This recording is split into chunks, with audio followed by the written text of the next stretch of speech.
আসসালামু আলাইকুম। হাজির হয়ে গেলাম আরও একটি নতুন রেসিপি নিয়ে। বাচ্চা কিংবা বুড়ো, আমি এমন খুব কম মানুষই দেখেছি যারা পিৎজা পছন্দ করেন না। তো আমিও নিয়ে চলে আসলাম আমার পিৎজা রেসিপিটি। এখানে আমি 2 কাপ ময়দা নিয়ে নিয়েছি, সাথে দিয়ে দিলাম ইস্ট, দিয়ে দিলাম চিনি এবং লবণ। পরিমাণ মতো পানি দিয়ে আমি ডোটা রেডি করে নিচ্ছি। আজ আর আমি পিৎজা ডোর সম্পূর্ণ রেসিপিতে যাচ্ছি না। পিৎজা ডোর ডিটেলস নিয়ে আমি আলাদা একটি রেসিপি আপনাদের সাথে শেয়ার করে দিব, তা না হলে এই ভিডিওটি অনেক বড় হয়ে যাবে। তো আমি এখানে ডোটাকে রেডি করে রেস্টে দিয়ে দিব 1 ঘন্টার জন্য, আর সেই 1 ঘন্টায় আমি বাকি প্রিপারেশনগুলো করে নেব। তো এখানে কিন্তু আমি যে বাটিটায় রেস্টে রাখবো ওটাকে একটু তেল মাখিয়ে রেস্টে দিয়ে দিলাম। এখানে আমি নিয়ে নিয়েছি কিছু বোনলেস চিকেন, সেই সাথে দিয়ে দিলাম পেঁয়াজ এবং রসুন এবং আদার পেস্ট, সাথে গোলমরিচ। তো আমি এটাকে ম্যারিনেট করে রেখে দিলাম 20 মিনিটের জন্য। এখানে আমি কিছু ভেজিটেবলস কেটে নিচ্ছি।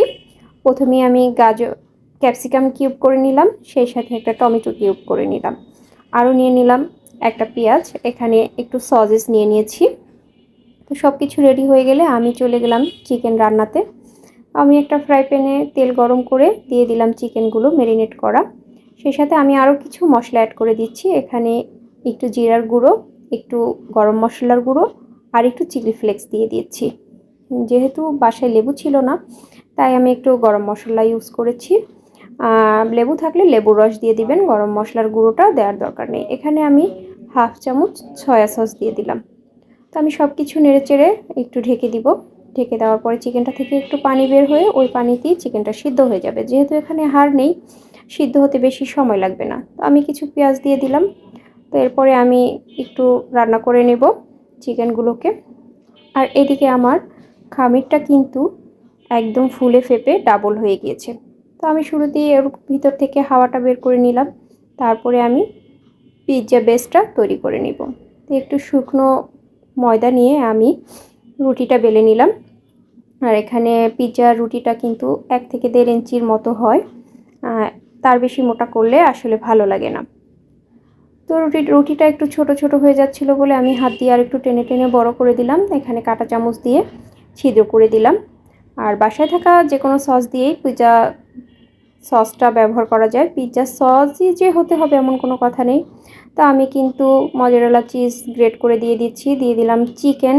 সেই সাথে আমি পেঁয়াজ ক্যাপসিকাম দিয়ে পিৎজাটাকে একটু সাজুগুজু করিয়ে দিচ্ছিলাম। তো পিৎজাটা আপনারা আপনাদের ইচ্ছা মতো সাজিয়ে নিতে পারেন, যে যার পছন্দ মতো সাজিয়ে নিলেই হয়। পিৎজা দেখতে এমনিতেই আকর্ষণীয়, আর খেতে তো খুবই মজা। তো আমি আমার মতো করে একটু সাজিয়ে গুছিয়ে নিচ্ছিলাম। আর চিজটাও কিন্তু যে যেরকম খেতে পছন্দ করেন ওই পরিমাণে দিতে পারেন।